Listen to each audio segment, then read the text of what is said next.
Yes. Good evening, and welcome to the July 7th, 2025 meeting of the Select Board. My name is Ron Schneider, and I'll be chairing this meeting. Before we move on to the business of tonight's meeting, I'd like to take a moment to acknowledge the passing of longtime public servant and Tyngsborough resident Kevin O'Connor. Mr. O'Connor was a veteran of the Vietnam War, having served in the United States Air Force. He served as Tyngsborough's Veterans Agent for 28 years and is responsible for professionalizing the work of that office and turning it into the first-class organization that it is today. He was a proud member of the American Legion, Post 247 here in Tyngsborough, and a fierce advocate for the veterans and all that he did. Mr. O'Connor's service in Tyngsborough extended beyond his role in the Veterans Office. He served on the Select Board for nearly a decade, including time as chair.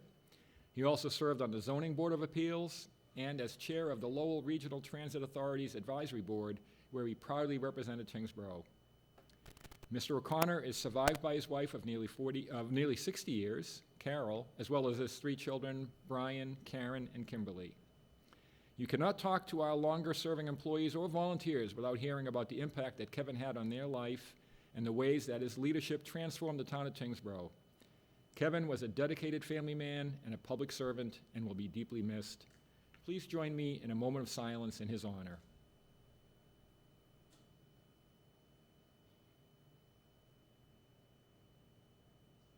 Thank you. So, we will open the meeting, and we will start with a Pledge of Allegiance. Anybody who's able and willing to stand, please stand for the Pledge of Allegiance. I pledge allegiance to the flag of the United States of America and to the republic for which it stands, one nation, under God, indivisible, with liberty and justice for all. Okay, we'll move on to board introductions. Let's start to my left. Good evening, Jacqueline Schnackertz, Executive Assistant. Good evening, Adele Coughlin. Good evening, Ron Cohane. Good evening, Jackie Gilfist. Good evening, Eric Eldridge. Good evening, Colin Loisel, Town Manager. Good evening, Sean Walsh, Assistant Town Manager. Okay.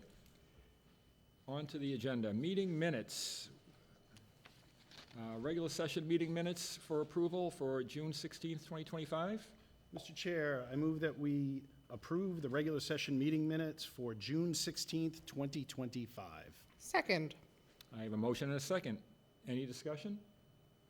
All those in favor? Aye. Aye. Opposed? Abstained? That carries 5-0-0. Citizen business time. Citizens or businesses may address the Select Board on matters that interest the public for not more than 3 minutes, unless there are more than 6 speakers willing to be heard, in which case each speaker will be limited to 2 minutes. Citizen business time shall not exceed 15 minutes in total unless the Select Board, within its sole discretion, waives the time limit to allow more time. Anyone else want to speak? No? Seeing none, we will move on to item number 4, the public hearing for the Sunday entertainment license, Millward Brewing, doing business as Modest Roots, 45 Middlesex Road. Mr. Chair, included in your packet this evening is a request from Millward Brewing, doing business as Modest Roots at 45 Middlesex Road, for a Sunday entertainment license. This request is for a vocalist, television, radio stereo, and band up to 3 pieces. The hours will be Sunday from 12 p.m. to 6 p.m. Modest Roots currently has a similar weekday entertainment license. The application is in order and all fees have been paid. We have requested comments from all departments with jurisdiction, and there were no adverse comments at this time.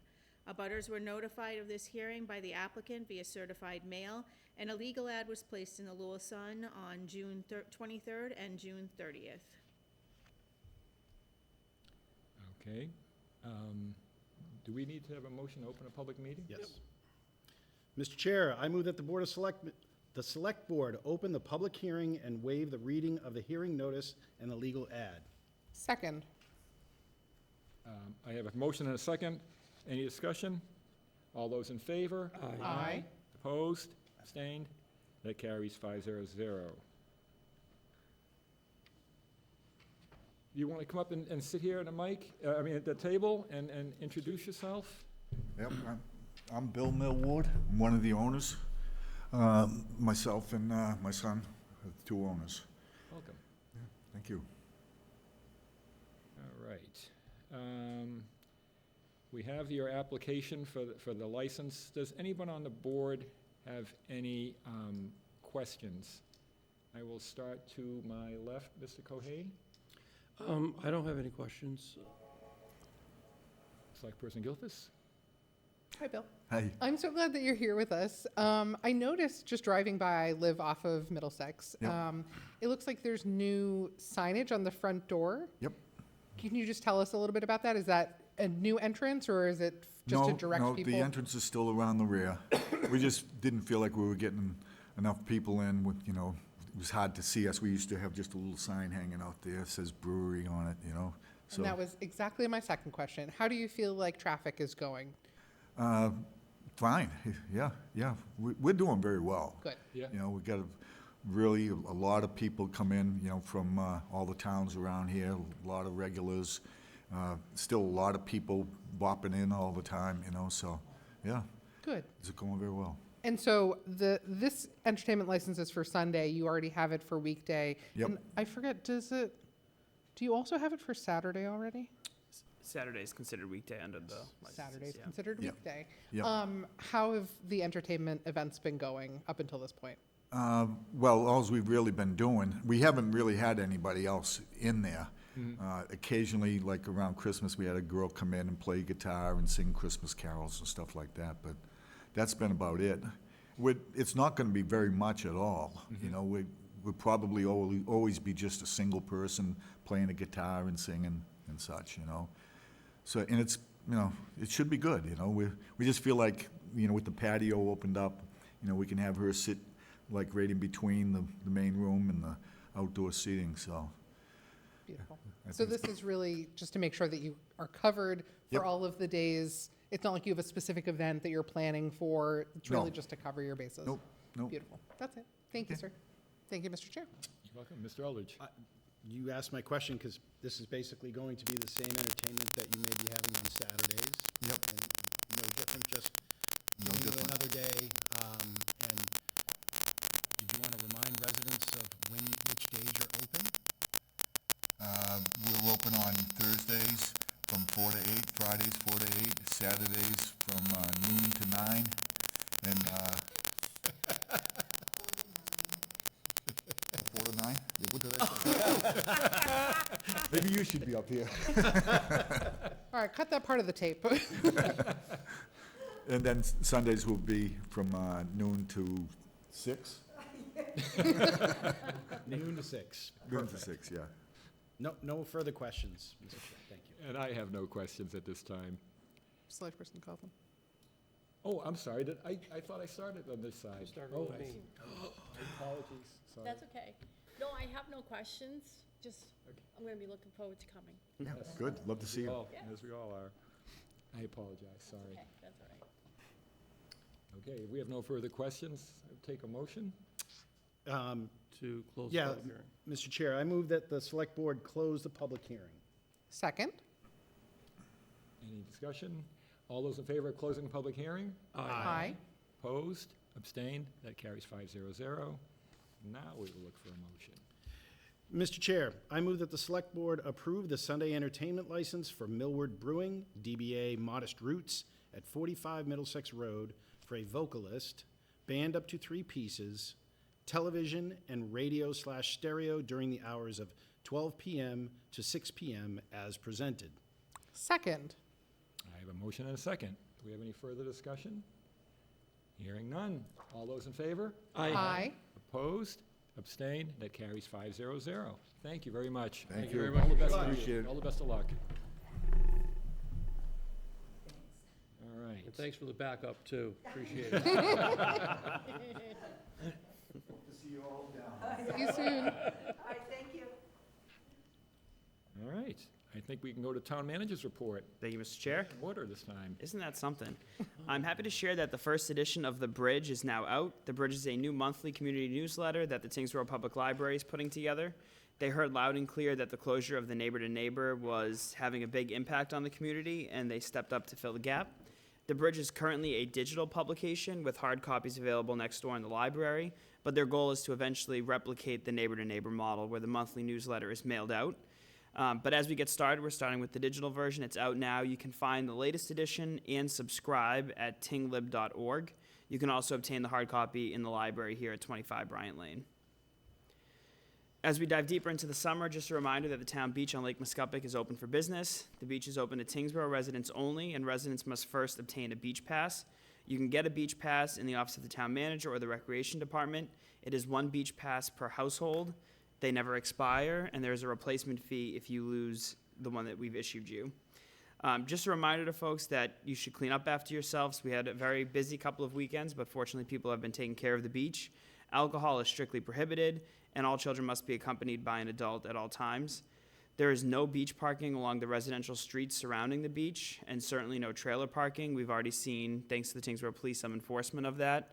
As the Drake side starts to get a little busier, people are moving trailers into Tyngsborough, which causes congestion, and it makes it not possible for our emergency apparatus to get down there. So if you park a trailer on the street, expect to get a ticket, and you can come pay that here at Town Hall. As of July 1st, we formally transitioned the management of public cemeteries into the Tyngsborough to the Department of Public Works. This was the final piece of the DPW Act to be implemented. We're incredibly grateful to former Cemetery Commissioner Doug LaTulip, who continued to manage the interments and coordinate maintenance over the last year. Doug spent the last year transitioning as much of his knowledge as he could to our DPW, and we're grateful to his support.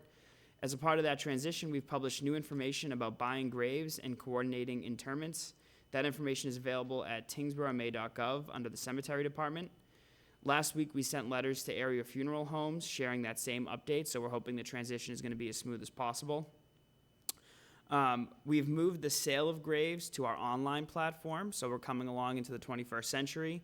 This allows residents to see which graves are currently available. You can pay the fees online, fill out all of your information online, and then the hard copy of the deed will still be produced here in our town clerk's office, so you can get one with a raised seal, but you'll always be able to obtain a copy on the town's website where you create your account. So it's the same software that you would, or the same program you'd use to apply for a building permit, to rent the old town hall, really trying to streamline things and make it as easy as possible. So a big thanks to our DBW Superintendent, Jake Zwicker, and our Town Clerk, Jessica Brunel, for their work to make that happen. Greater Lowell Tech was awarded a $700,000 grant from the Executive Office of Labor and Workforce Development through the Career Technical Initiative Grant. These funds will allow them to provide training and placement services to 86 unemployed or underemployed individuals in our community, with a focus on electrical, welding, plumbing, carpentry, auto tech, and culinary. To achieve this, they'll work with partner companies, including some from right here in Tyngsborough, like New England Transit Sales and A. Fagundes Plumbing and Heating. We are currently enrolling participants in our second annual Civic Leadership Academy. Applications went live on June 23rd and are due by July 31st. This year's program will run from August 13th through October 15th. We have 8 applicants already, and we posted another reminder earlier this week. So if you're interested, you want to learn more or apply, just visit tyngsboroughma.gov. There's a scrolling page on the home page that will help you. Last week, the House and Senate approved the Budget and Conference Committee for fiscal year 2026. Governor Healy signed the budget on Friday, but vetoed $130 million in various spending items. The full extent of her vetoes haven't been published yet, and it's very likely they'll go back to the legislature and potentially be overridden. So I don't know where that will land or what impact that might have on Tyngsborough. We went with the governor's original proposal, so it will always end up being a better case scenario for us.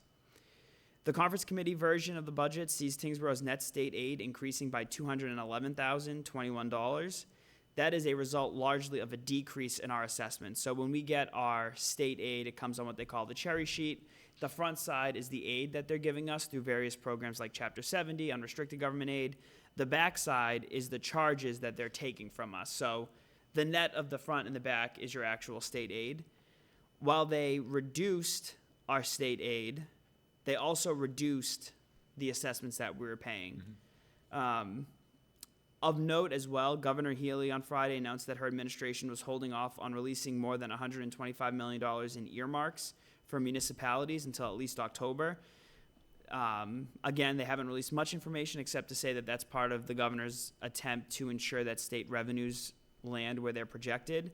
What is unclear right now, because nothing's been published, is if that includes earmarks from the last budget. As you may remember, we have $600,000 in a bond bill, or if that's new earmarks that were funded as a part of the fiscal 26 budget. So I expect at some point this week we'll get some sort of correspondence from the state, and I'll pass that along as a part of my Friday update. But the budget process is a lot earlier this year than it normally is. It's very rare that the legislature passes their version of a budget before July 1st. On a staffing front, I'm happy to welcome Gregory Janes to the Department of Public Works as our new skilled laborer and mechanic. Mr. Janes comes to us from the Massachusetts Water Resource Authority, where he served as a laborer and valve technician since 2016. Prior to that, he worked as a laborer, mechanic, and heavy equipment operator for various construction companies going back to 2002. He comes highly recommended from his supervisors and will make a great addition to our highway division. Mr. Janes will fill the vacancy created by the promotion of Ray Reiki to the role of foreman this spring, and he will start on July 21st. The town is currently looking to hire a part-time cemetery coordinator. This position will coordinate the interments at town-owned cemeteries. This is per diem, part-time, up to 20 hours a week, and there's more information available at tyngsborough.gov if you know someone that might be interested. On a project front, SNR Construction was awarded a contract for the abatement and demo of 180 Lakeview Ave. They've already been on site and begun the abatement work. We're working closely with them to ensure that they keep as much parking available as possible for the softball field. And when it comes time to taking the building down, which will have a bigger impact on the parcel, we'll coordinate that work with the rec department so that there's a minimal, if any, impact on the rec fields. A couple weeks ago, I met with school facilities staff, DPW staff, and the contractor who installed the new irrigation system at Bicentennial Field to conduct training on the new system. I'm very happy to report that the system is fully operational and all of the key staff who will operate the system receive training, and we're very pleased with the results. For those that aren't familiar, this project saw the installation of a new pump station inside Bridge Meadow Brook, which allows us to use naturally occurring brook water to water Bicentennial Field, thus reducing our reliance on municipal water. One of the interesting things is that by switching to the brook water, the pressure on the sprinkler system is actually much greater. It was going a lot higher than they were used to, so it should also reduce the amount of energy we have to use to run the pumps because it's pumping faster. The MassWorks grant project on Kendall Road is moving ahead, but it's slightly delayed due to delays getting the telephone poles relocated by National Grid. To date, Commerce Drive has been constructed. Access to the DPW is now through Commerce Drive, as is access to the park and ride. Additionally, the developer has begun construction on the warehouse project that will serve as the anchor of the site. In the coming weeks, once the utility poles are relocated, the sidewalks will be installed. As a reminder, the work that folks are seeing is funded by a $2 million MassWorks grant, and as a result, unlocked a large parcel behind the park and ride that will house 2 large warehouses. Another positive to them moving as quickly as they are is that the special permit issued by the planning board required a mitigation payment of $120,000 toward a new DPW building. They have applied for the permit. It hasn't been issued just yet, but I expect it will be in the next couple of weeks, and so that money will go toward the work that we hope to do on the DPW building. We're currently seeking sealed bids for the 2025 Roads Improvement Project Phase 1. The work under this contract is the preservation work. This is the rubber chip seal that we've talked about in previous meetings. That work will occur on Bryant Lane, Norris Road, Coburn Road, Parham Road, Old Ting Road, Westford Road, and Swan Road. Bids have been available since July 2nd and are due on July 16th. Just a couple upcoming events. There's too many for me to mention, but I would just encourage folks to visit the Tyngsborough Public Library's website to see all of the events that they're hosting over the summer. You can do that by visiting www.tinglib.org/event-calendar. The Recreation Committee's Summer Concert Series continues at Ironwood Park this month with Rock City Band on July 10th, the fundraisers on August 7th, and Ben Duran on September 11th. Summer concerts take place under the pavilion at Ironwood and start at 6:30 p.m. The annual Party by the Bridge, hosted by the Recreation Committee, will take place on Saturday, August 23rd, 2025, in the town center. The program will begin at 11 a.m. and will end with fireworks at dark over the river. As always, we're still looking for volunteers, so if you're able to help, visit www.tyngsboroughma.gov for more information or contact the Recreation Department at 978-649-2300, extension 150. Sean? Mr. Chair, starting this Wednesday, July 7th, we'll be seeking sealed bids in coordination with the Northeast Public Health Alliance, or NEFA, to provide food inspection coverage in Tyngsborough, Tewksbury, Chelmsford, and possibly Billerica. Since February, the town's been utilizing Mogen Solutions to handle this work.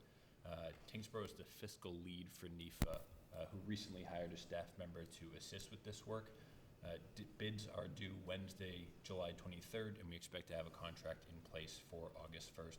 And just in addition to that, Mogen Solutions agreed to a 1-month extension based on the contract that we had that ended at the end of fiscal year '25.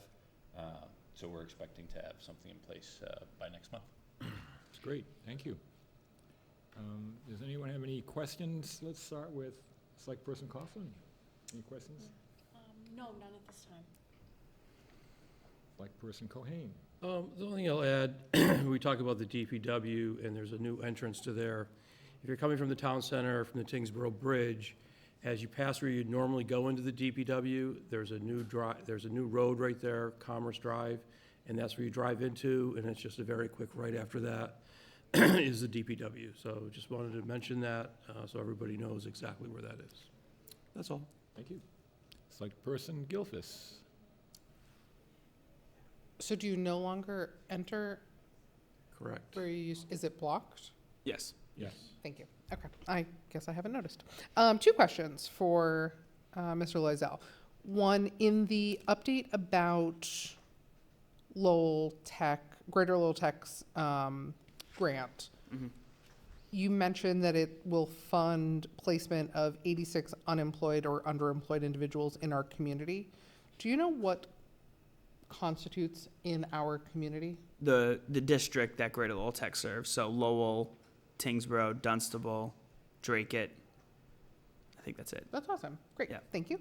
And then for the DPW project, there's a lot that's going on there. Do you happen to know the total cost of the work on the road, the DPW building, like everything that's over there?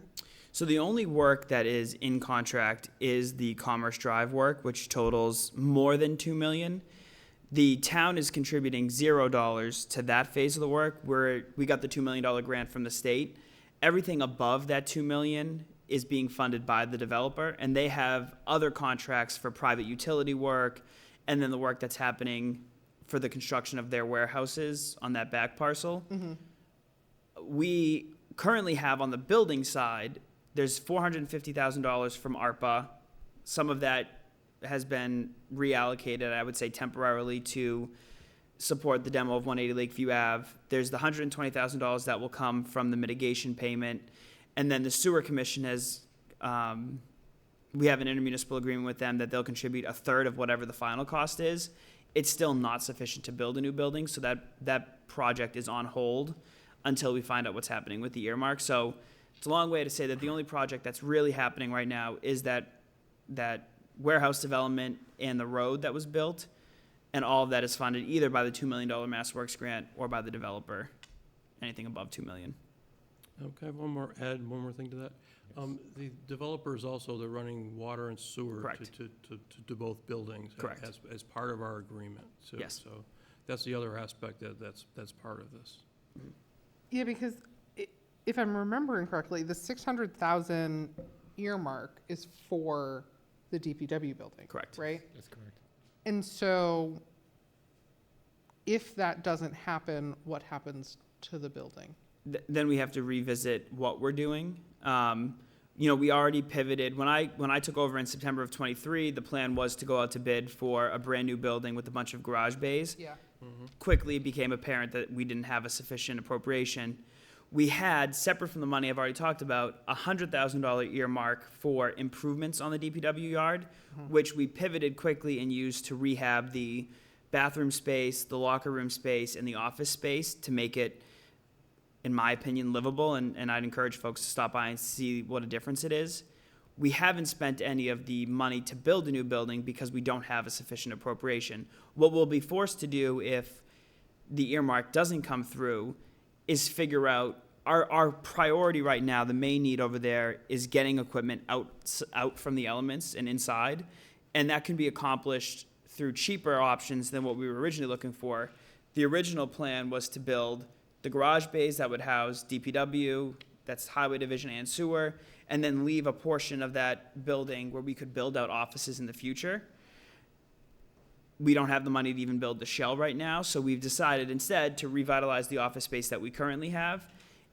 If we don't get the earmark and it's not feasible for us to ask capital for the appropriation, to build a new building, we will likely pivot, and no decision has been made yet, but we'll likely pivot to just look at building just garage space. You know, it wouldn't be entirely ideal, but it would allow us to get some of those trucks out from the elements and at least sheltered.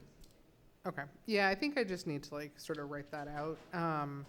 But that's what I was trying to get to is like, I know that there was the 100,000 in improvements, and does that replace the building or, you know, in place of it? But, okay, thank you. This is helpful. Of course. Thank you, Mr. Chair. Select Person Eldridge. Yeah, as always, a lot of great things happening. I wonder if the details in these updates doesn't cut into our ratings for the meeting, where we used to, you know, this is where all the information comes out. Now it comes out in that 5 minutes. and Oh, it's- so it's everyone's on- going to tune out. I Yeah, understand. I'm worried. Really? But no, thank you for the fantastic information. A lot of good stuff in there. I do encourage everybody to go through it.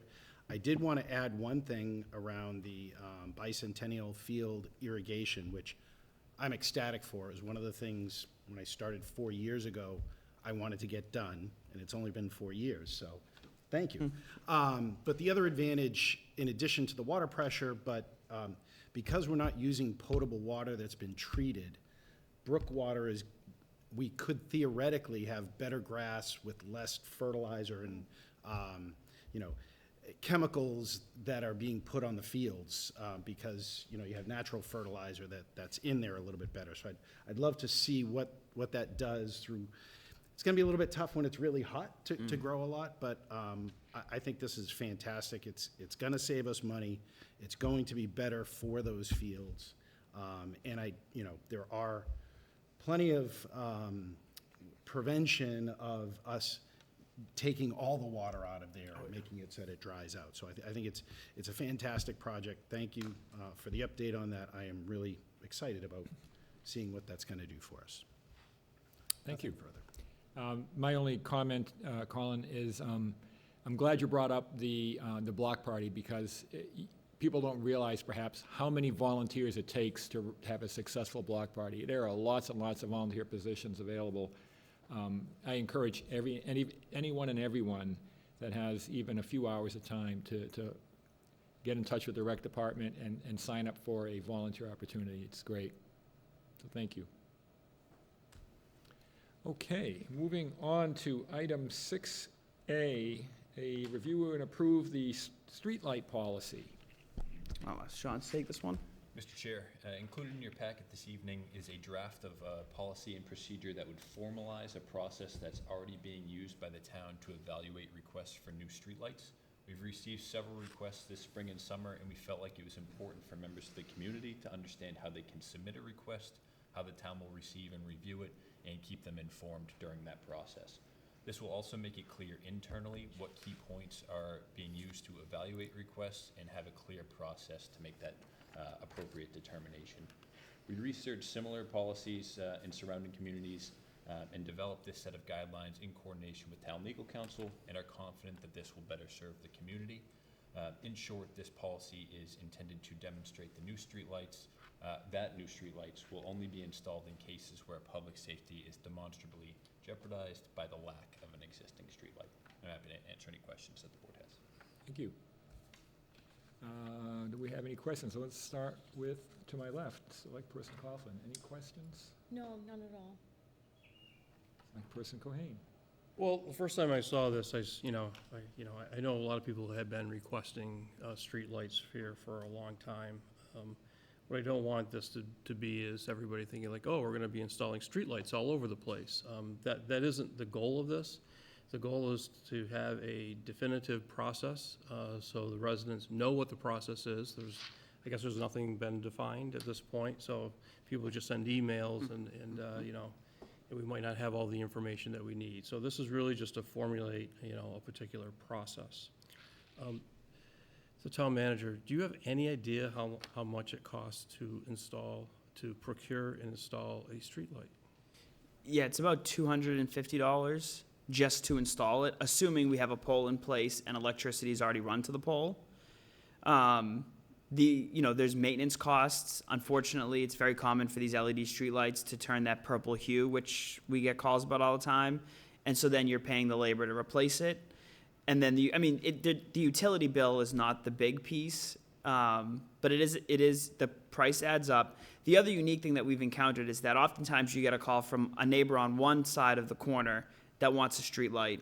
And then the neighbor on the other side finds out that the other neighbor wanted a street light. They go, I don't want a street light shining that close to my house. And so you end up in this battle. And so we've always just said, look, unless the public safety chiefs say, yeah, this is a bad corner, or there's a bus stop there and it's a bad corner, we've generally shied away of it. But the cost to buy and install one is $250. You said to buy and install is Yeah. about $250. Okay, thank you. Other questions? No other questions? Selectperson Gilfus. I have a couple of questions just about like statistics, and it's okay if you're not able to readily produce those. I don't think it impacts my decision. But I'd love to understand how many streetlights we have and how many requests we've gotten and how many of those we've approved. Like, we're mostly rejecting requests unless, like, I've never seen a request be approved. okay.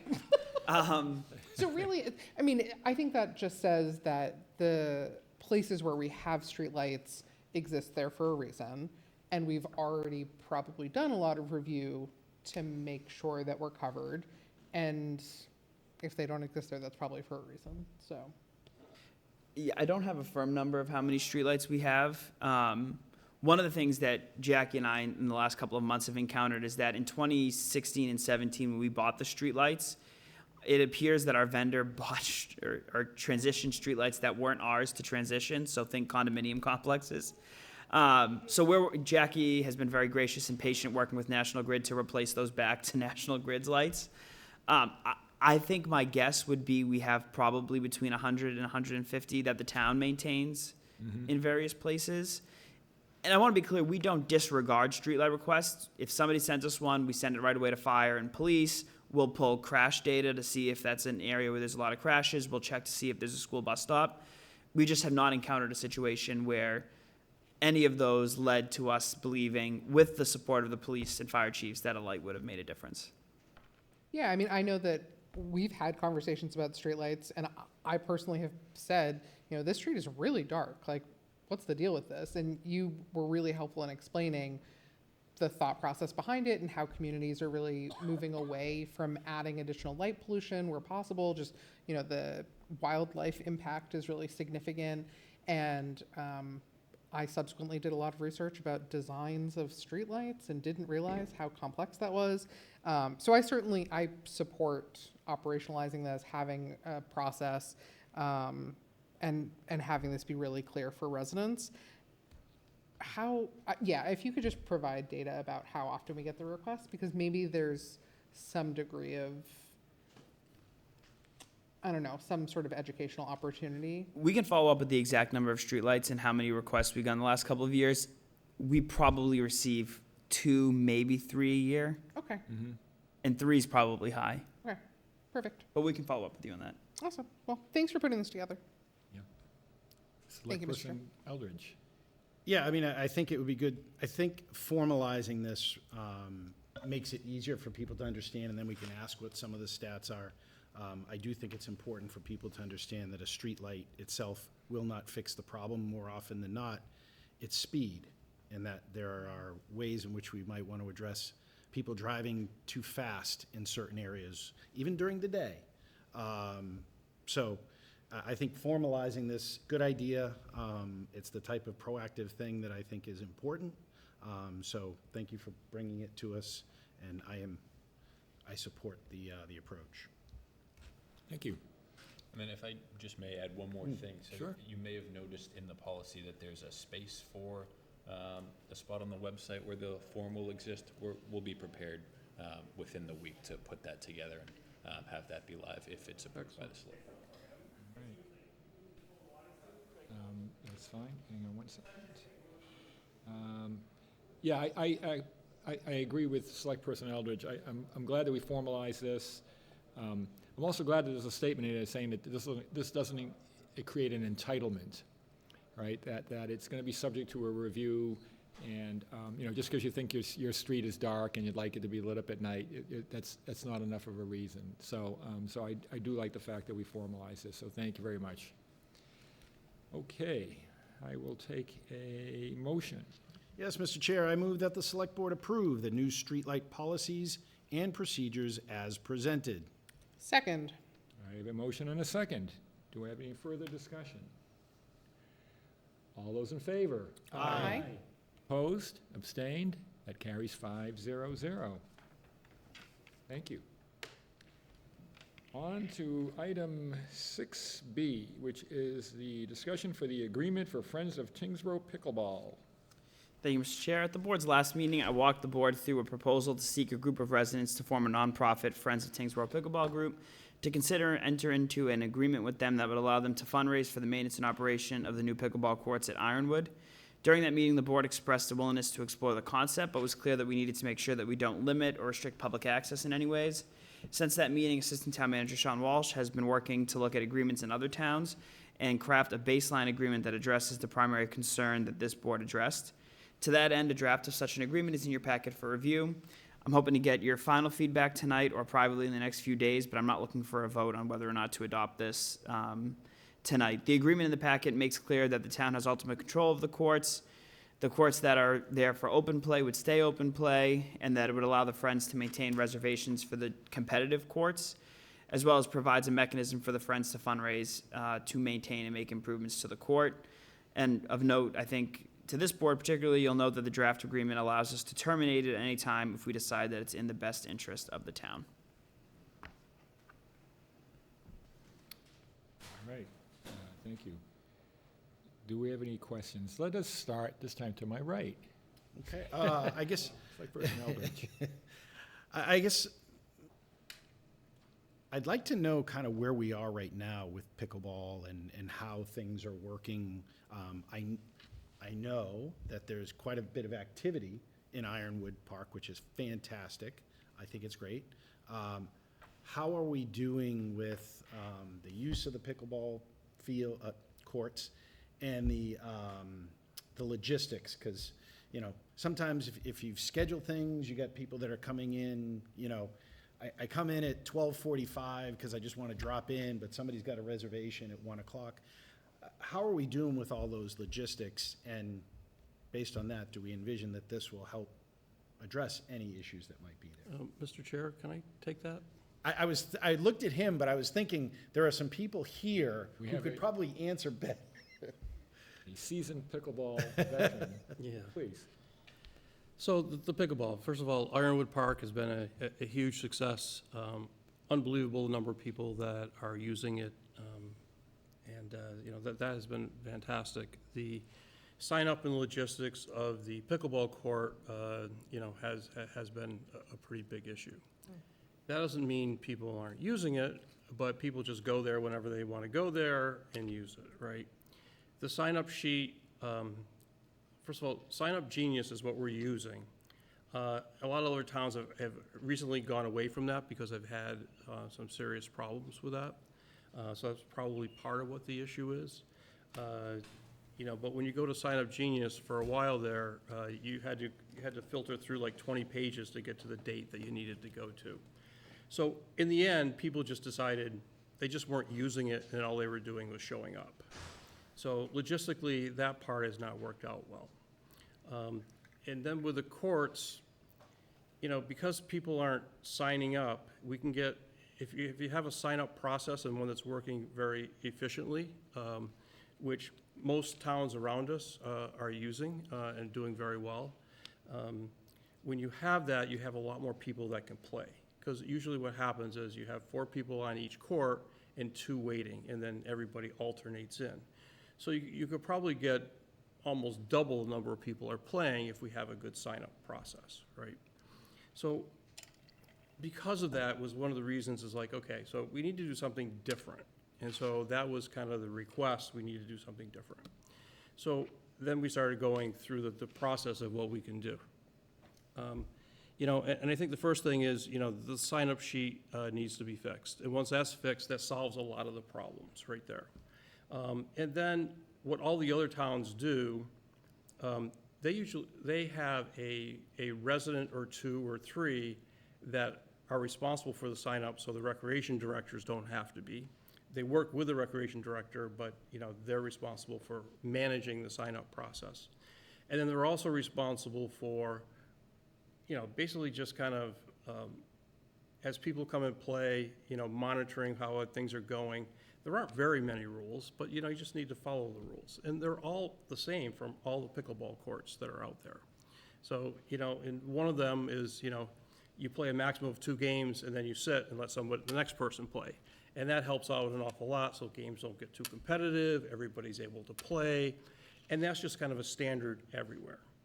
But we haven't done that because the sign-up process hasn't worked. So when we actually do implement a sign-up process, it's gonna take a while to kind of get everybody, filtered through. But I think the 2 biggest issues, and the ones that I have seen, is, fixing the sign-up process, and then just having some residents who will help monitor, these are the rules. I mean, everybody should know the rules anyway that's played pickleball, because there's no rules that we're changing from anywhere else. They're all the same, really. And then there's just little things that end up happening, and if you have somebody monitoring day to day, like I see people because they think not they own the courts, but they think, once they get on the court, they're gonna stay there for as long as they want. They have backpacks, within the fence, they bring food in and everything else. It's like, that's kind of a safety issue. I don't know about everybody else, but when I run backwards at a lob, I'm running into the fence all the time, and I don't wanna be hitting a backpack and things like that. So it's kind of a safety issue. So what I was hoping with, those are the 2 things, really, the sign-up process and somebody really kind of help monitor, from the day-to-day. When I look at this, although it's written very well, but the complexity of doing a 501c, just so, not everybody has this in front of them, you have to, first of all, you have to apply to become a 501c. If you collect any money, you have to have a bank account, you have to do taxes, you have to hire a president, a treasurer, and all. There's a lot of things that happen. When I look at the land trust, they had to be a 501c, but they really struggled a lot to kind of get it up and running because there's so many logistical things they had to do before they could actually do what their actual job was. So I was hoping to kind of get this to a point where if all we're looking for is, a sign up and, residents to help, monitor and just, monitor. I was hoping it would be kind of like a committee or a subcommittee that we could assign. We even just had, somebody just shared an email with me that a resident just offered to, if it goes to Team Reach, that she has set it up for other towns before, and she's willing to do it for free for us. It'd be part of the committee. Just to clarify, Team Reach is just another method of signing up. Yes. Other than Sign Up Genius. Thank you. We can go back to Mr. Elder, just question, because you were just asking how things are going right now. So I don't know if that answered your question. Yeah, no, I think it did. I think it was, A little long. yeah. But we're used to that. Cheap shot, all right, whatever. He got me last week.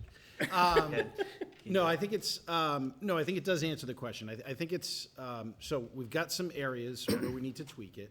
And what I'm hearing is that there's some things that we need to look to address short term, right? To get the sign up things, get that working. Maybe we need to deputize people or empower them to. Those are deputized. I'm just joking. I'm paraphrasing, but I sit there and say, empower some people to say, look, just keep an eye on things while this is happening. There's some standard guidelines, for safety reasons, no backpacks, no food, and those types of things, and just kind of help people understand, not to be an enforcement, no police or anything like that, just educate people and say, hey, this is what's going on, and we can't rely on, the recreation director to go through and run around and do all this. It's not feasible.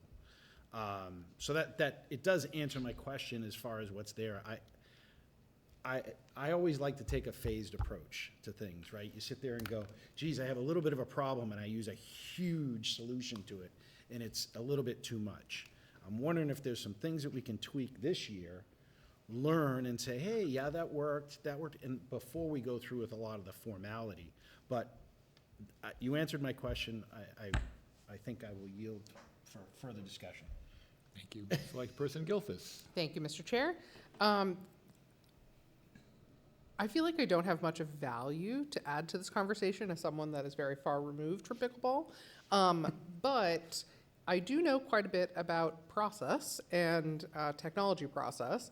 And I think the thing that stuck out is something that Select Person Cohen raised, which is if the tool that you're using has flaws, if there's any sort of obstacles, that is going to create concerns for adoption. And it sounds like already people have not liked Sign Up Genius for a number of reasons, and so people have stopped using it. And so if we, no matter what we do, if we have something that requires a technology solution that then doesn't meet people's needs, we're gonna run into issues. So, thinking about sort of chicken and egg order of operations, like, is it solving the technology problem? Is it solving the process problem? Is it solving just the education about how, like, what the etiquette is? I'm not sure. I don't have the answer there.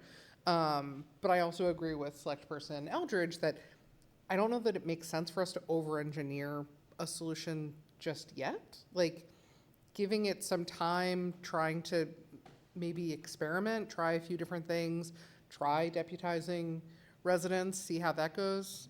Hey, I hate that word, deputizing. I don't know what your aversion is to that. You can comment on that during your own time. But giving some sort of structure for a little bit before we formalize the Friends, I think might make sense. Not to make light of the work that has already been done to research this. But Thank you. thank you, Mr. Chair. Select Person Cohen. I always spoke. You were- Want me to continue? No, I thought you'd, which one? Oh, I thought you were gonna, I thought, You've said I was enough. leaning back, I thought you were gonna go over there and ask again, but, it just surprised me, that's all. No, from what I'm hearing anyway, I think we're in agreement the 501c might be a little bit much, at this time. So what I would hopefully propose is that we form some type of subcommittee. The town manager can determine exactly that logistic of what that is. And then I would hope to kick this off and to get going is to put something out to the residents to see if anybody would be interested in signing up to be on this committee.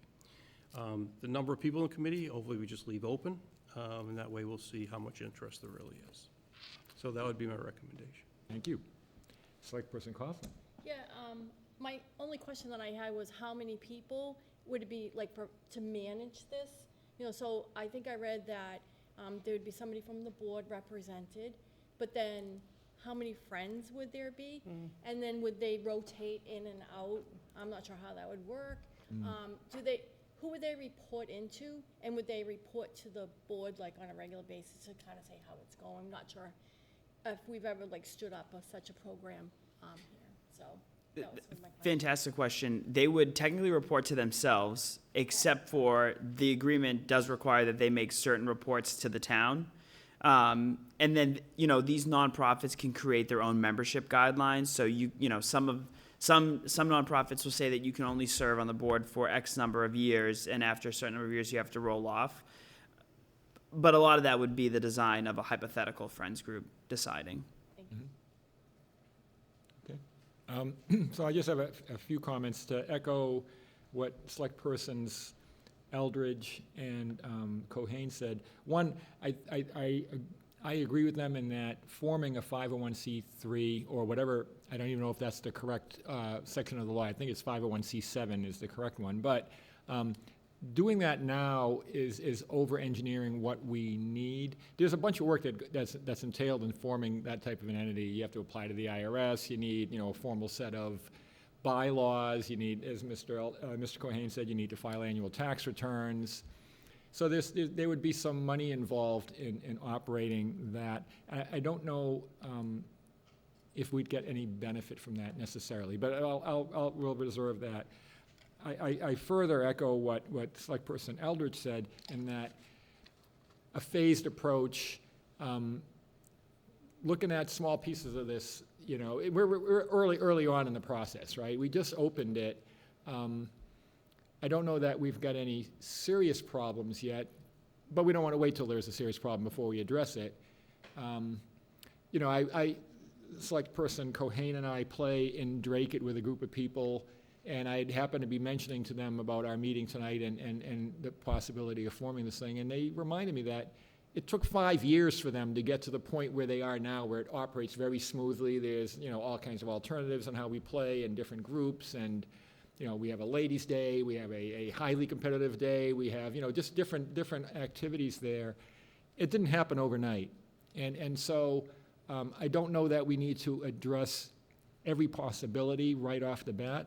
I would like to, I am in favor of having a small group of people that are interested in supporting, you know, the pickleball program, making some recommendations about, can we make it easier to sign up?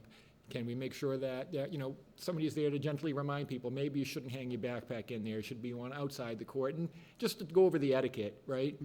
And I don't know what we call them, deputies, you know, we wear badges, I don't know, maybe we don't do that. But perhaps staff person, ooh, yeah, huh?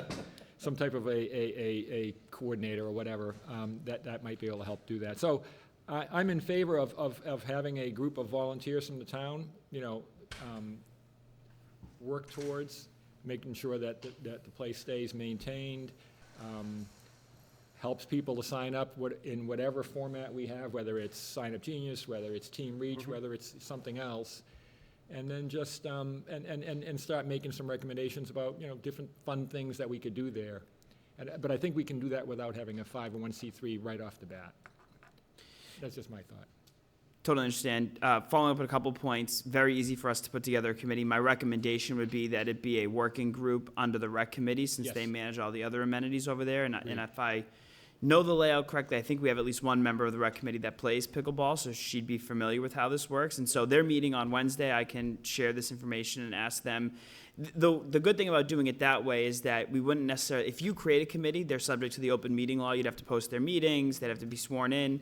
If we do it as a working group, a lot of the programs that rec does, there's somebody who takes an interest, for instance, in the men's basketball league. And so that person and a couple other volunteers manage the signups and stuff. And so we could replicate that model. The only other thing about people enforcing policies, I'd remind the board that you adopted policies. And so if there are things that we want to add to the policies, we can add that to your July 28th meeting, because otherwise you would be enforcing something that's not actually a policy yet. Good point. Thank you. Further discussion? Is everybody also, sounds like we're in agreement to do a subcommittee. Is everybody also in agreement that we should post to see who would want to join this particular subcommittee? And I think I heard that we shouldn't call it a subcommittee. Is that what you just said? I think working that A working group? Well, or- working groups. I think what we would do is assign it to the rec committee to develop a group of volunteers, and we would call for volunteers to help with this effort, not a committee. Right, okay, perfect, yes. And so Working group.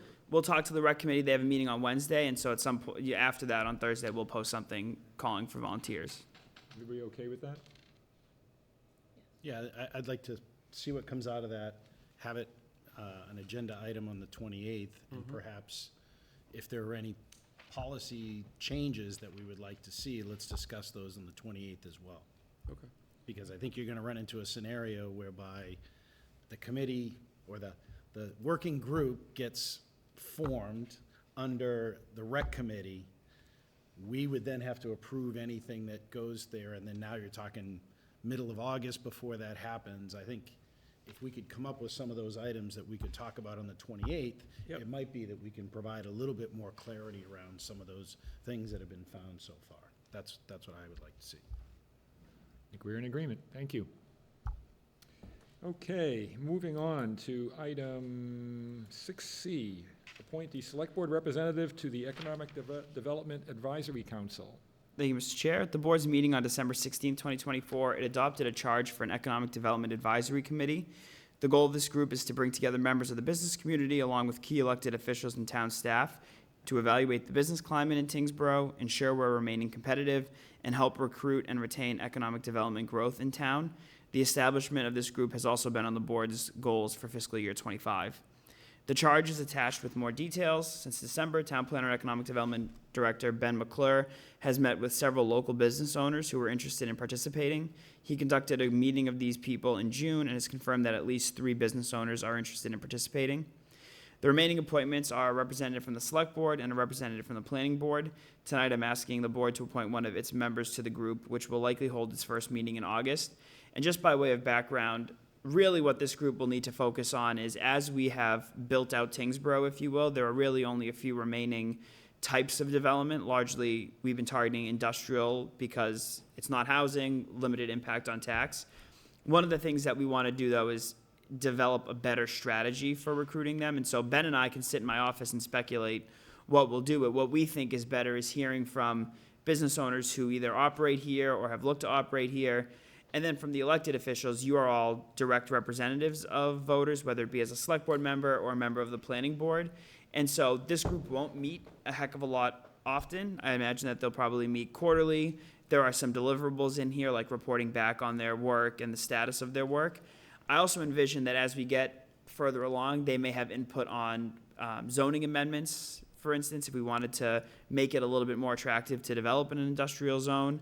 But it really would be a way for us to hone in on Tyngsborough's current needs, what fits, what we can make work, and just making sure that we've hit the point where it was easy to get a lot of retail and commercial development at first because there was a lot of space. We've kind of run out of space now. And so we just want to make sure that we have smart growth. And I think having a group of people putting their minds together in an informal setting is the way to do so. Thank you.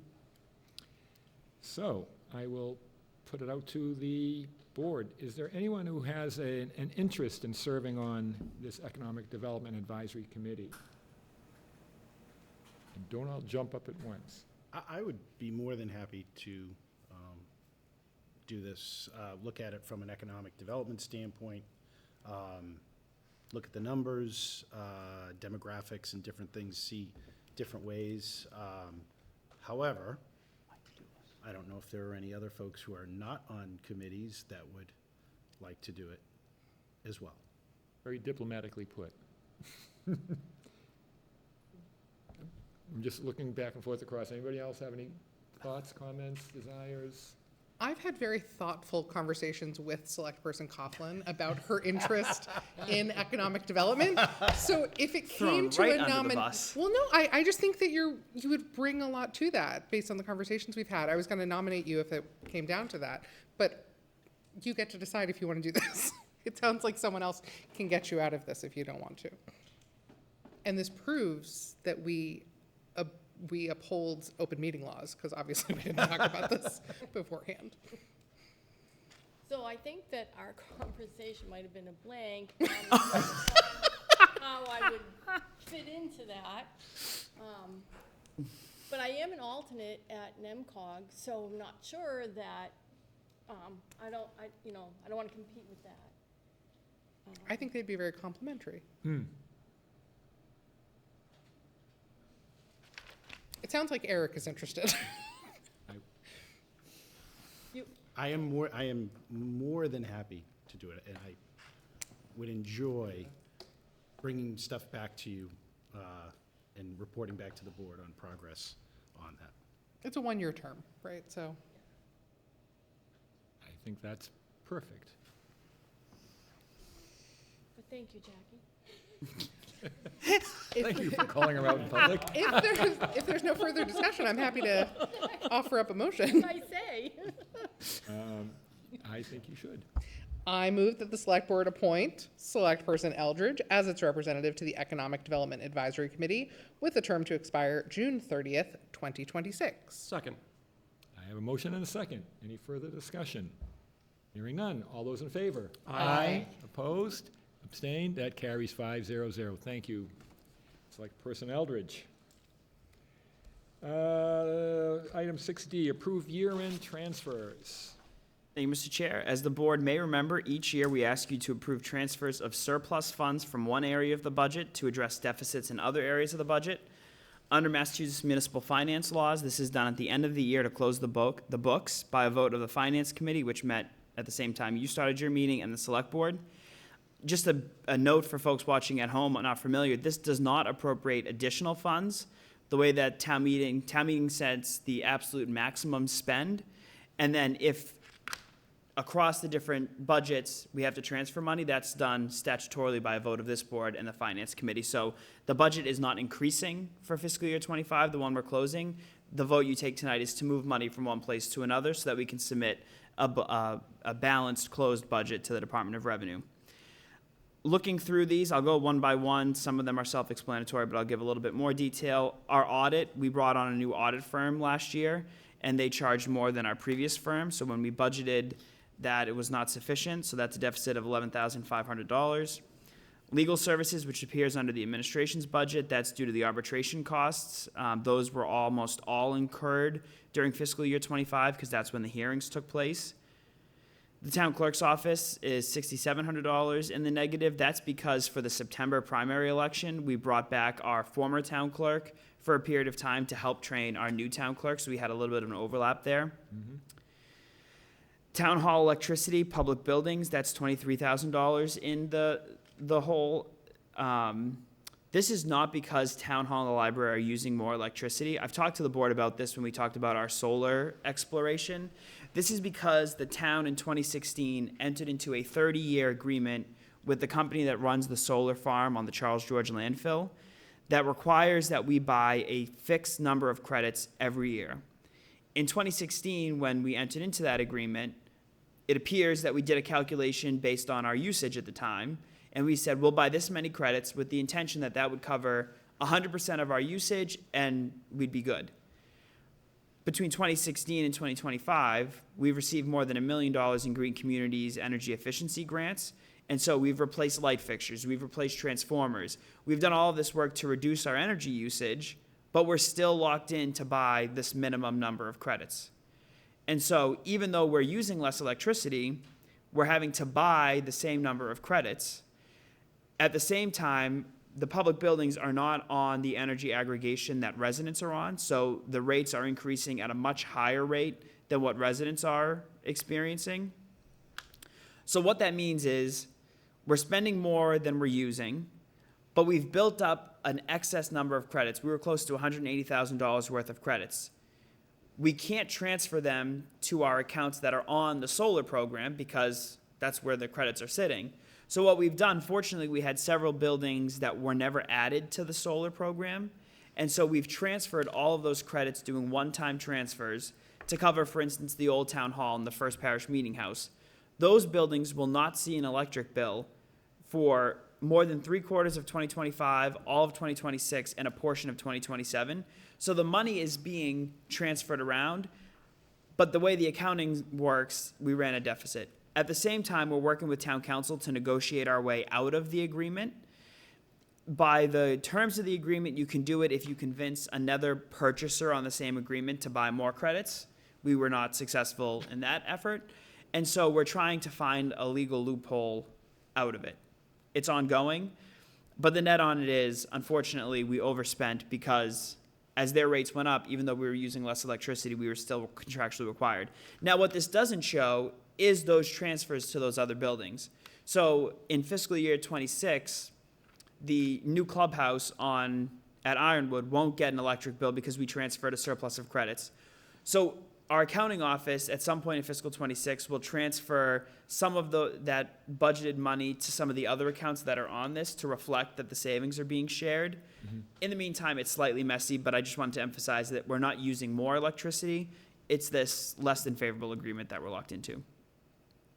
And do you know if these credits are able to be carried? If you don't, to the extent you don't use them in 1 year, can you carry them forward to another year? Yeah, I think that we literally did a transfer like $197,000 in credits to other accounts that weren't on this. That's probably 2 or 3 years worth of credits. They never expire. Okay, all right. Well, all right, that's fine. Thank Could you. I also ask a question Yes, about that line item? please, yes. So we're contractually obligated to buy a certain quantity of credits, not a certain dollar amount of credits. Correct. Which is why we can't budget properly, because the price per credit is going up. Correct. And there's a formula that also talks about how much they generate. So if they have a good year, we're in a percentage of it. It doesn't typically fluctuate because it's such a large project, but as it fluctuates, the amount we have to buy increases because it's percentages for everybody on the the program. Okay, thanks. Thank you. The next one under public buildings is grounds maintenance, $10,000, $250. That's just unexpected repairs and increased maintenance costs across town hall and the library. In the police department, contracted custodial services, $6,500. We were in a transition period going into fiscal year '25 where we didn't have a part-time custodian at the police department, so we were hiring a contractor. That contractor, we stopped using it in the fall of 2025 when we hired a full-time or a part-time custodian, but there was that period where there was an overlap, and so there's a $6,500 deficit there. The biggest one is dispatch overtime. This is $65,000, which is the result of a significant overtime needed to fill shifts vacated due to various FMLA issues, as well as vacancies in our part-time ranks. You may also remember that we used to use and we'll be able to in fiscal '26, the regional PSAP grant covered a lot of our overtime costs. In 2019, we bought a new dispatch console, 2 new dispatch consoles, and we used ARPA to fund the first year, and then the final 4 years were funded out of that grant that we were talking about, so there was less state resources to offset it. One of the things that I'll give the unions and the chief credit for is we run minimum staffing as it is. We typically only fill two dispatchers on a time during the day and in the 3 to 11 shift. Because we knew this was going to become such a problem, the unions were very gracious and allowed us to fix the schedule slightly so that we reduced our overtime. But this is largely because we have such a small staff already. We were having a hard time recruiting part-time dispatchers just because of the training that's required. It wasn't financially feasible for many people to take the part-time role and maintain the number of hours of training. So when you have one full-time employee that goes out on FMLA, all of the shifts that you're filling on overtime. So that's where this comes from. It's incredibly hard to predict. It's less than we were over last time. And we have successfully filled the part-time dispatcher position, which helps offset it. And again, restructuring some of the schedules with the dispatch union has helped mitigate it as well. So I don't expect to see a number as high, but again, you can't predict FMLA circumstances. Streetlights, $6,000. That is largely due to replacing the purple lights that kept popping up everywhere, as well as a portion of the lights that our contractor in 2017 improperly transitioned from National Grid. National Grid finally caught on and has made us replace our lights with theirs, which comes at a cost to the town as well. DPW vehicle maintenance, $25,000. We had a 6-wheel dump truck go down in the middle of the season that required $20,000 worth of repairs. We have a new one being delivered. This one, though, we ordered 2 years ago. These trucks are severely behind. That one should be delivered by the end of the summer, so we're taking out the oldest. We'll have a new one, so I don't expect that will be a problem next year. And then Council on Aging, $3,000 for building and grounds maintenance. This year, as we all just celebrated, is their 10-year anniversary. We came up on some HVAC things that we hadn't had to worry about for 10 years, so $3,000 in the grand scheme of things wasn't horrible. In total, the deficit that we're covering and asking you to transfer tonight is $209,050. That represents expenditures across departments and budget items identified in the list that I just went through. In order to close the deficit, I'm asking the Select Board and Finance Committee to authorize the transfer of $209,050 from our health insurance budget to the various line items above.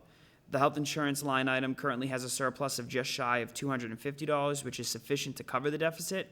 One of the things I'll note is there are probably dozens of other accounts that have smaller surpluses, but instead of asking you to do $3,000 from this, $7,000 from that, it's just easier and cleaner for us to move all of the money from the health insurance. The rest of the surpluses roll into what will be counted as your free cash when that gets certified in the fall. Yeah.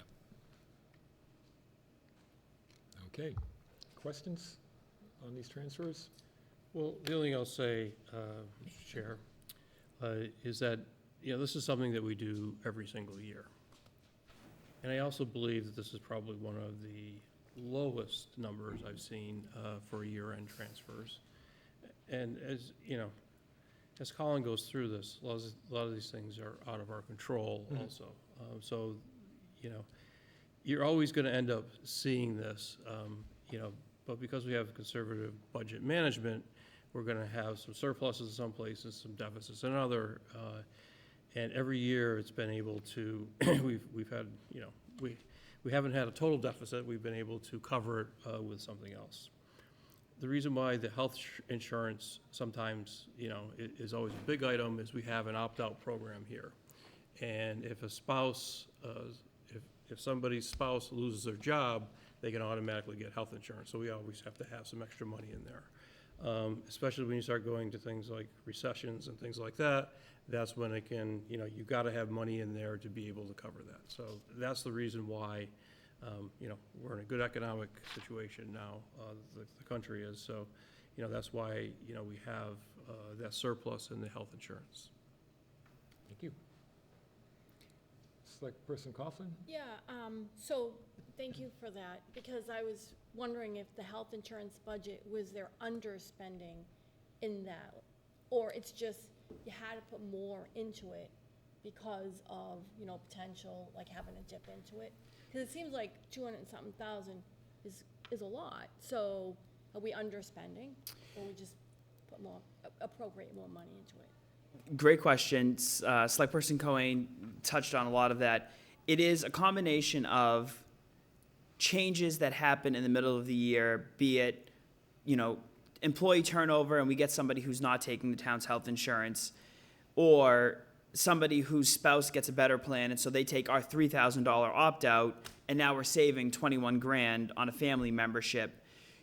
There is a very complicated formula that we use to anticipate our worst case scenario health insurance coverage, assuming, we know the enrollment for fiscal 25 going into fiscal 26.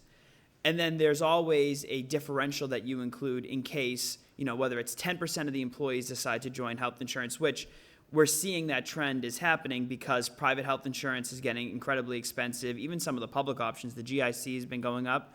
So we've always left and typically every year it does close out about 250,000 buffer, which in reality would cover 10 employees joining the health insurance if they have a family plan. The average family plan costs the town about $22,000.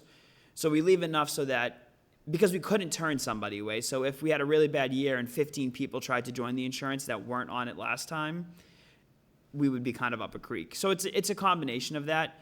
I'd be very concerned if our health insurance budget was breaking even every year, because that's a risk you don't want to. We'd have to be looking at an October town meeting looking to appropriate more money probably. Great. Yep. Thank you very much. Of course. Select Person Gilfus? That was exactly the same question I had, so thank you. Select Person Eldridge? Yeah, and just to echo, so last year, the amount was 255,000 that we were dealing with, not just in health The insurance, but deficit all or the surplus? the deficits Okay, that yeah. we had to deal with transfers. Yep. As Select Person Cohen indicated, this is something we do every year. The numbers go up and down. Some of the numbers, there's some numbers that we see on here quite a bit, or fairly often. I know that some of those have gone down quite a bit, the amount, so they're kind of, you're trending in the right direction, because, it'd be awesome if we never had to do this. The problem with that is you got to be conservative in certain areas, and when you've got all those line items, to get it perfect on every one of them, it's not feasible. It's not reasonable to expect that. So I'm seeing some good trends in the right direction. The town hall electricity one, glad to see that we're looking at some options there, because that's on there quite a bit. So is overtime for dispatch. Those folks are working a lot, and I'd like to see what we can do to more normalize some of those things, because overtime is a killer on that. I don't have any issues with the total amount. Glad to see that we're chipping away at some of these things that are on there. So I think it is what it is. And Mr. Chair, if I could just reemphasize, because I don't like this word, but I used it. It's not really a deficit. It is overspent items, but our budget is certainly not in a deficit. Yeah. We'll close far in the black, and our revenue is, at your next meeting, we'll have a firm number, but our revenue is trending tremendously higher, not tremendously. It's trending much better than we expected. So the town is not in a deficit. I'm just calling these deficits for the individual line items. Exactly, they're Our line item budget is deficits. overall healthy. Yes, Every right. time I hear deficit, I cringe, but No. I'm the one that put it here, so. I think that's fine. I think a line item deficit is Yes. the better terminology to use there. Any further questions before we take a motion? Should we be budgeting more for the streetlights? Just, this is now on my mind, because we're talking about it this meeting. I think that the number we have is good. This number last year, I think, was substantially higher than 6,000. I don't have it in front of me, but I'm fairly certain that it was closer to 20,000. This truly just represents that we didn't realize that National Grid basically National Grid has found a dozen or more lights that our contractor in 2017 replaced, even though they were National Grid's lights. And so this 6,000 is almost exclusively us paying our contractor to go out, take our lights off, and put National Grid's lights back on. Thank you. Go figure. Can't argue that, I mean. All right. I will take a motion. Yes, hang on. Just going through I move that the select board transfer $209,050 from the health insurance budget line item to the budgets presented above to close out year-end deficits. Second. I have a motion and a second. Any further comments? Hearing none. All those in favor? Aye. Opposed? Abstained? That carries 500. Thank you very much. Next item, item 6E, appoint burial agent. Thank you, Mr. Chair. As I mentioned earlier this evening in my town manager's report, we are at the end of our work to transition the Cemetery Commission into the Department of Public Works, as outlined in the DPW Home Rule petition that was signed into law by Governor Healy last year. As a part of that, I'm asking that the Select Board appoint DPW Superintendent Jacob Zwicker as the burial agent. This role was previously held by a cemetery commissioner, most recently Doug LaTulip. It's a statutory position. The person's signature appears on burial permits. Since Mr. Zwicker will now oversee the functions of the cemetery, it makes sense for him to be the burial agent. It will allow him to sign off on burials and other important documents, and it will become a part of your annual appointments moving forward, so it's a one-year term. Thank you. Anyone have any comments? Knowing that it's Straightforward. an annual appointment, Yeah? do we anticipate it will always be the DPW superintendent? Probably. I mean, the only way that it would change is if we got so big that we had like a full-time cemetery employee, then it might make sense. But whereas we're only currently looking for a part-time coordinator, that could pose challenges for getting signatures on like time-sensitive permits. Okay, thank you. Thank you. And to be clear, we don't have to do this every year. This is gonna be with all the appointments that we do all at once. Yeah, right, Yeah. right. Mostly I was trying to understand like why this isn't in the job description for superintendent, but like if it's always going to be the superintendent, it should just be the superintendent is the, but it doesn't matter. It's The fine. It's DPW superintendent's job it's- description does say manage cemeteries. I don't want him coming back trying to get more money. Not adding any more Contract responsibility. is clear. Great, thank you. Can I get a motion? Yes, Mr. Chair, I move that the Select Board appoint Jacob Zwicker to the position of burial agent for the town of Tyngsborough for a term effective immediately and to expire on June 30th, 2026. Second. I have a motion and a second. Any further discussion? Hearing none. All those in favor? Aye. Opposed? Abstained? That carries 500. All right. Item 6F, change of officers. American Multi-Cinema, Inc., AMC Theaters, Tyngsborough, 12, 440 Middlesex Road. Mr. Chair, before the board tonight is a change of officers request from the AMC Inc., doing business as AMC Theaters, Tyngsborough 12, 440 Middlesex Road, to update the list of officers. We have requested comments from departments having jurisdiction in this area and have received no adverse comments. The application is complete and all fees have been paid. A change of officers for facilities serving alcohol must be approved by this board and reviewed by the ABCC. However, abutters notices and legal advertisements are not required. Thank you. Questions? Comments? Select Person Coughlin, no? Select Person Cohen? That's a no. That's a no, okay, that was a very slow Oh, shake. fast. Select Person Gilfus? Wow. No, it's straightforward. Thank you, Select Person Eldridge. Straightforward. All With right, the- can I get a motion? Yes, Mr. Chair, I move that the Select Board approve the change of officers request from American Multi-Cinema, Inc., DBA AMC Theaters, Tyngsborough 12, located at 440 Middlesex Road, Tyngsborough, Mass., as presented. Second. I have a motion and a second. Any further discussion? All those in favor? Aye. Opposed? Abstained? That carries 5-0-0. And that gets me to item number 7, Select Board Reports. I'm going to switch it up, and I'm going to go to my right this time. Select Person Eldridge. The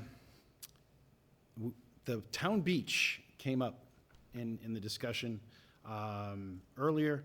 We have a fantastic town beach. I encourage people to leverage it responsibly.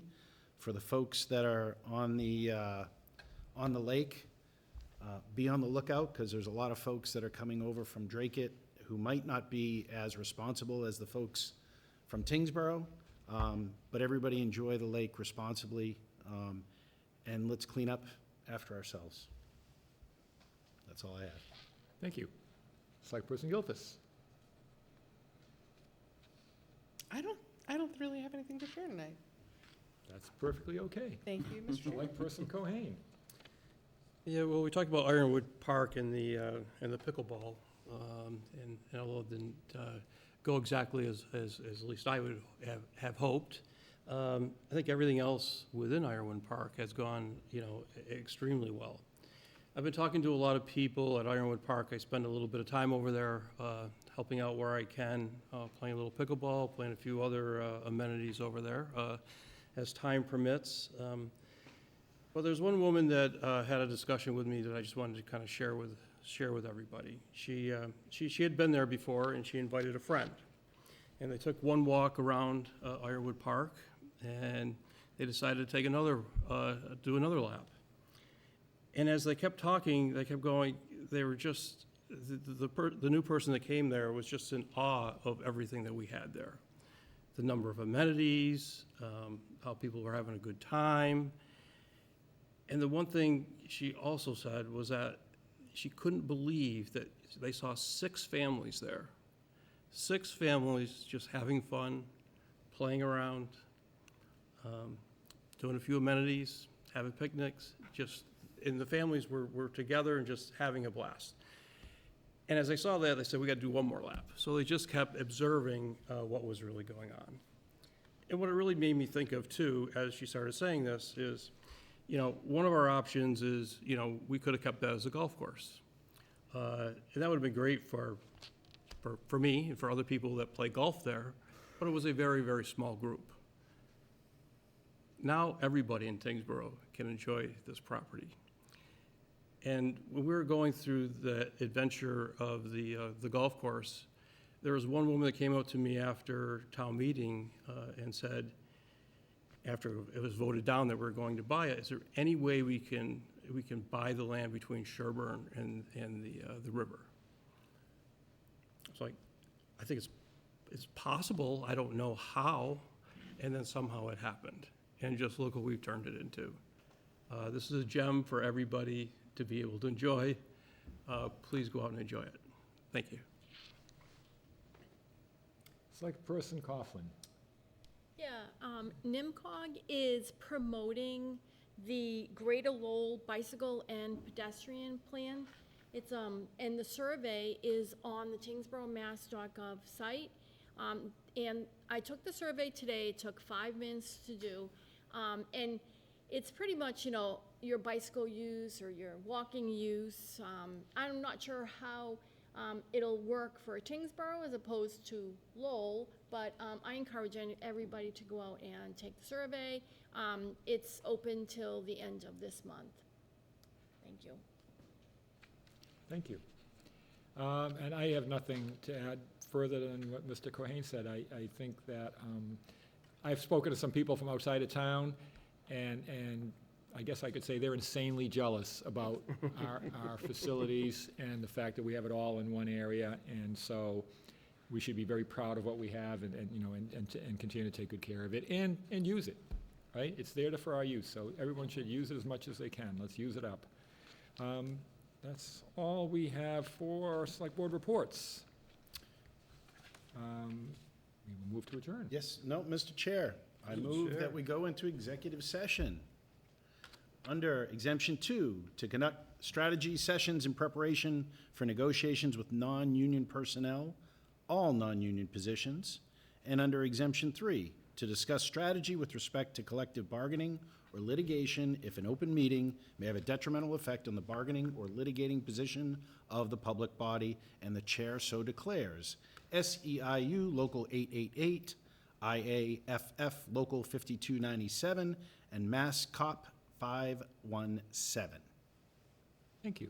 Do we need to do a roll call for this? Do I have to second that? Or it's Yes. just second? Motion has a second. Yes and Yes, yes. have to do a roll call. And roll Roll call vote, select person at Coughlin? In agreement? Yeah, in favor, thank you. In Yeah. favor? In favor. I am also in favor. And I am also in favor. Thank you very much. Have a good night, everyone. See you back on the Good night, 28th. everybody.